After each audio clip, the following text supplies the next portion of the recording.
I'm David Rigsby. I'm the president of Watchstander LLC. We're here to complete our on-the-water test evolutions. We've done this in a dynamic environment now that proves the system is operational. Watchstander is a fully automated end-to-end sensor to countermeasure, non-lethal countermeasure suite. It's designed for the commercial marine industry or the private security company industry to support them in keeping pirates off their vessels. And we do this by detecting the pirates, detecting them and identifying them at a greater standoff distance than the companies are currently capable of, approximately 2 to 3 miles. We do the identification with a fairly nifty piece of technology. What we do in the current configuration is we build tracks using a radar, and within all the tracks we track every target, and some of those tracks exhibit pirate-like behavior because pirates have behaviors that they must engage in order to board the ship and take it over. Okay, our system is designed to employ escalation of force through non-lethal means, and also to provide force that is proportional to the threat of piracy. So what we do at the first identification of a ship as a probable pirate, we simply put a light or a laser tag on the guy and show him that we're aware of the fact that he's there, that we're tracking him as he maneuvers, and in most situations the attack will be broken off at that stage. For any individual that makes a decision to continue the attack, at about 800 meters in the current configuration, we begin to engage them with non-lethal means that disrupt their capability to conduct an attack. That's either a strobing laser or a strobing white light, or in a near future evolution, a kinetic round. What this does, it doesn't hurt the fellow, but it begins to degrade his ability to effectively conduct an attack and complicates his decision-making process. Most people break off at this point. This is the same approach to this issue that the U.S. Navy is employing. Different technologies, different means, but the same concept of escalation of force and proportional force. It allows the captain enough time to get his ship into a fighting configuration. He may put his crew in the citadel.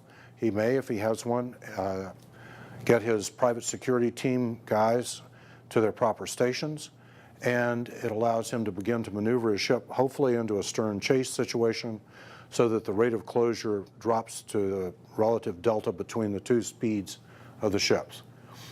He can then order or release to his security team the authority to fire live warning rounds, and then if they continue even after all of this, to employ lethal force where he feels the lives of his crew are in imminent danger, where he feels like the loss of his vessel is imminent. He has justification then for employing lethal means.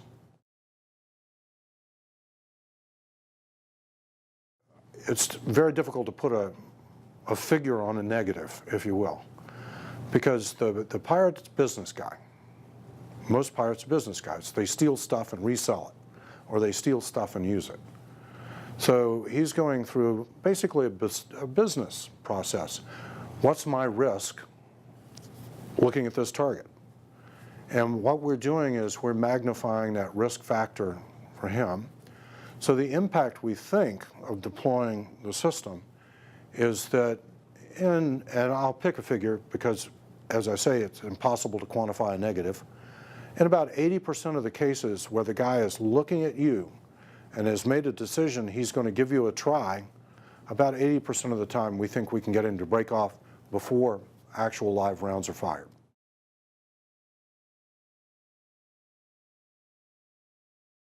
I don't think it's correct to say that we solved the issue of piracy.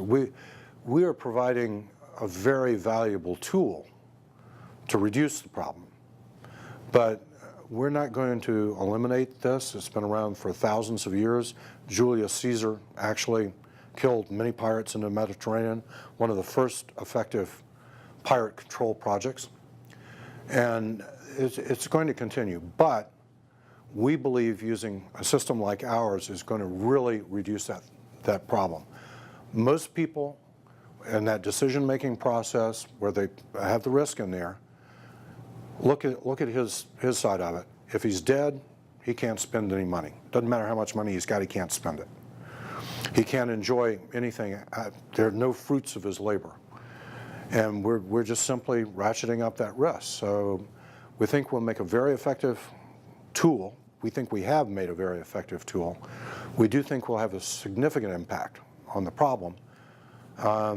And once the industry sees this, we believe this technology, where we're looking at patterns of behavior, things that look like just noise to most humans, we can make contributions in other areas such as border control, port security, oil rig protection, even dockside security. So we think there's a lot of legs still in this system.